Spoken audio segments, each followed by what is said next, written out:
Concept आप बयान कर रहे थे, we were on the third stage of that. जी, अब देखिए जो बात हमने पिछले सेगमेंट में कही कि बुनियादी तौर पर अगर उन रसीदों के पीछे से सोना गायब कर दिया जाए तो वो रसीदें अब जाली रसीद है, फेक रसीद से, क्योंकि पीछे सोना नहीं है और लोगों को पता नहीं है। लोग इसलिए इस्तेमाल कर रहे हैं उन रसीदों को आपस में कि जो चीजें खरीदनी होती है वो रसीद दे देते हैं इस एजम्पशन पे कि उसके पीछे सोना मौजूद है, लेकिन उनको ये नहीं मालूम कि जो सूदखोर बैंकर बैठा हुआ था वो सोना लेकर गायब हो चुका। जिस दिन लोगों को पता चल गया उस दिन वो भागेंगे अपने पैसे लेने के लिए, जो अशरफियां रखवाई थी उन्होंने, अशरफियां वहां होंगी नहीं, नतीजतन पूरा सिस्टम कोलैप्स कर जाएगा।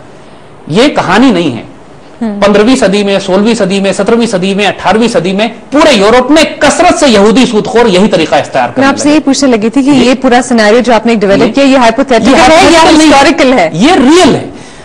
होता यह था कि पूरे यूरोप में यहूदी सूदखोर जगह जगह जाके अपनी दुकानें लगाते थे और लोगों और वो इशू करते थे रसीदें और लोगों से कहते थे सोना हमारे पास रखवा दो। आप नोट करें कि उसी जमाने में इंश्योरेंस शुरू की इन्होंने, उसी जमाने में उन्होंने बैंकिंग सिस्टम शुरू किया जो बेसिक था। एक आदमी बड़ा ट्रेडर बिजनेसमैन आता था, लोगों से कहता था सोना मेरे पास रखा और रसीद ले जाओ, और लोग रसीदों में कारोबार करते थे। इसकी बड़ी लंबी तारीख है जो 15वीं, 16वीं, 17वीं, 18वीं सदी से वो तमाम जो कि इंपीरियल एज इनकी बनती है, कॉलोनियल एरिया जो है उसके अंदर ही कसरत से ये चीजें इस्तेमाल होती थी। और होता यह था कि हर थोड़े अरसे के बाद एक बैंक कोलैप्स करता था। बैंक कोलैप्स करने का मतलब यह है कि वो शख्स सोना लेकर गायब हो जाता था, डिफॉल्ट करता था, और लोग रसीदें, जिनकी रसीदें होती थी, जिन्होंने अपने अकाउंट रखवाए होते थे, वो पागल हो जाते थे, बैंक्रप्सी होती थी, दवाई मर जाती थी। ये कॉन्सेप्ट आगाज था मॉडर्न बैंकिंग का। और हम केस स्टडी लेंगे सिर्फ अमेरिका की, क्योंकि अमेरिकन केस स्टडी इसलिए कि यूएस डॉलर और फेडरल रिजर्व की तरफ आएंगे, दुनिया की सबसे बड़ी करेंसी इस वक्त चूंकि डॉलर है, लिहाजा सिर्फ एक मिसाल से आपको पूरी दुनिया का निजाम समझ में आ जाएगा। 1870, 80, 90 वगैरह में अमेरिका में यह कसरत से हो रहा था कि प्राइवेट बैंक्स थे जो लोगों का सोना अपने पास रखते थे और उसके मुकाबले में उनको अमेरिकन डॉलर यानी रसीद जो है, बुनियादी तौर पर पेपर करेंसी जो है, बुनियादी तौर पर वो रसीद हुआ करती थी उस सोने की जो बैंक में रखा हुआ, एक्नॉलेजमेंट होती थी।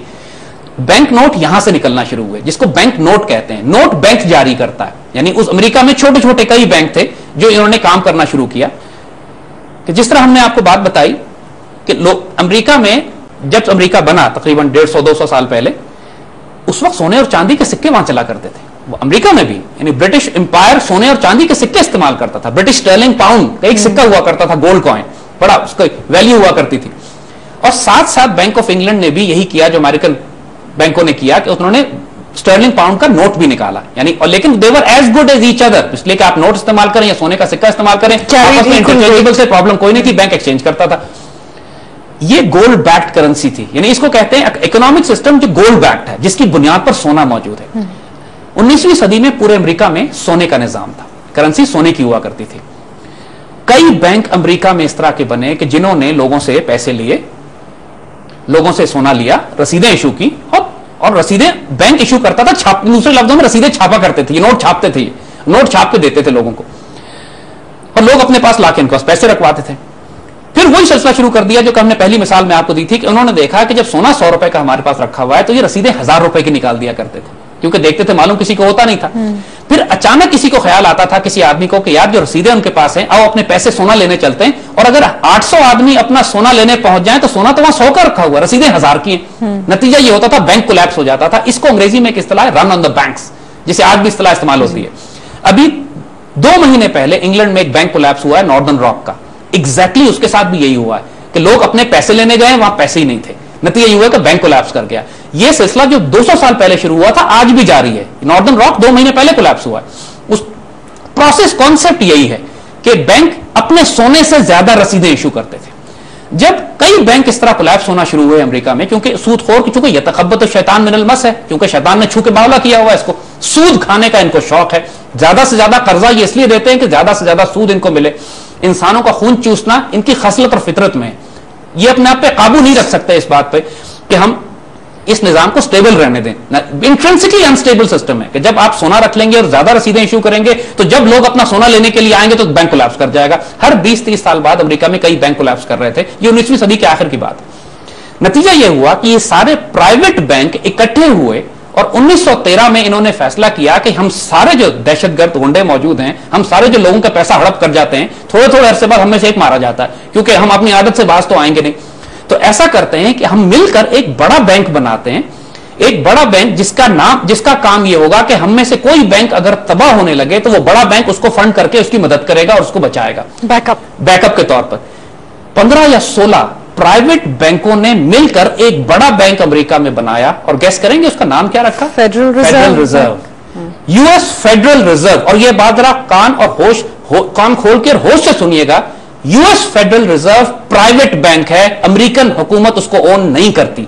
यानी इतना खौफनाक तस्वर है अगर आप इसको समझे कि अगर आज हम ये कहें कि पाकिस्तान में 6 या 7 बैंक मिलके, Habib bank, national bank, allied bank, Grindlays bank, Pakistani bank मिलके स्टेट बैंक खरीद लें, Whom is it owned by? यानी पाकिस्तानी ये बैंक मिलके स्टेट बैंक खरीद लें और हुकूमत पाकिस्तान का स्टेट बैंक में कोई इख्तियार ना हो, हुकूमत पाकिस्तान पाकिस्तानी करेंसी जारी ना कर सकती हो, प्राइवेट बैंक करेंसी जारी करें, तो इस तस्वर से दहशत तारी हो जाती है कि फिर ये पूरा इकोनॉमिक सिस्टम चंद प्राइवेट लोग कंट्रोल कर रहे हैं। और ये federal reserve bank, federal reserve bank 1913 में बनाया गया, और इन लोगों ने इतने ताकतवर, ये लोग ज़ायनिस्ट थे, इतने ताकतवर इन लोगों के बैंक यहूदी थे, इतना पावरफुल बैंकिंग सिस्टम में इनका इन्फ्लुएंस था उस वक्त यूएस इकोनॉमी में कि कांग्रेस से 5 मिनट में यह बिल पास कराया इन्होंने कि कांग्रेस ने अमेरिकी हुकूमत ने करेंसी जारी करने का इख्तियार अपने हाथ से दे दिया, और एक प्राइवेट कॉर्पोरेशन फेडरल रिजर्व को यह राइट दे दिया गया कि आइंदा अमेरिकन करेंसी ये प्राइवेट बैंक छापेगा। यानी दूसरे लफ्जों में 10 प्राइवेट बैंक, इन्होंने हिस्से खरीदे, शेयर्स खरीदे, एक बड़ा बैंक बनाया जिसका नाम उन्होंने फेडरल रिजर्व रखा, और अमेरिकन करेंसी जारी करने का हक एक प्राइवेट कॉर्पोरेशन को दे दिया गया। यानी 10-15 यहूदी पूरे अमेरिका की करेंसी छापने का और उसको जारी करने का इख्तियार इनके पास आ गया, और अमेरिकन हुकूमत अपना नोट नहीं छाप सकती। अमेरिकन गवर्नमेंट जब करेंसी इशू करना चाहती है तो फेडरल रिजर्व से कर्ज लेती है। यानी ये इतना अजीब और गरीब और खौफनाक तस्वुर है कि आप ये समझिए, हुकूमत उसकी होती है जिसका सिक्का चलता है, सिक्का अमेरिकन हुकूमत का नहीं है, सिक्का फेडरल रिजर्व का है, और फेडरल रिजर्व प्राइवेट बैंक है जिसको 10-12 यहूदी बैंकर्स ओन करते हैं, और उसके मुख्तलिफ बैंक्स ने इसके शेयर्स हैं। यानी federal reserve is a private corporation जो अपने पार्टनर बैंकों को, अपने पार्टनर्स को, जो अपने हिस्सेदारों को 6% एनुअल के हिसाब से सूद देता है, प्रॉफिट देता है, प्रॉफिट तकसीम होता है इसका। तो 1913 में इन्होंने ये ड्रामा किया, यानी कायनात का सबसे बड़ा फाइनेंशियल फ्रॉड 1913 में क्रिएट होता है जब यूएस फेडरल रिजर्व बनता है। इस वक्त भी हाल ये था कि अब जो बैंक कोलैप्स होता था, जो मैंने पहले बात अर्ज की कि ये बैंक अपनी रसीदें, अपने सोने से ज्यादा रसीदें जारी कर दिया करते थे, जब ये कोलैप्स करते थे तो फेडरल रिजर्व, चूंकि इन्होंने सारा कंट्रीब्यूट करके फेडरल रिजर्व बनाया था, फेडरल रिजर्व अपनी कौम को तसल्ली देता था कि फिक्र ना करो, मैं पीछे खड़ा हूं, अगर कोई बैंक कोलैप्स भी कर गया तो तुम्हारे पैसे मेरे पास महफूज हैं। यह तसल्ली अमेरिकी कौम को देना जरूरी थी ताकि इनका यह बैंकिंग और सूदी निजाम कायम रहे, क्योंकि वरना एक एक करके ये बैंक कोलैप्स हो जाते थे कुछ अरसे के बाद। फेडरल रिजर्व ऊपर आया इन सारों का एक इंश्योरेंस पॉलिसी, इनको प्रोटेक्शन देने के लिए। So this is how the federal reserve came into play. इसके बाद क्या हुआ ये हम आपको बताते हैं। जी जैद साहब, अभी कंटिन्यू करते हैं फेडरल रिजर्व बैंक के बारे में बातचीत, but after a short break. हम हाजिर होते हैं ब्रेक के बाद।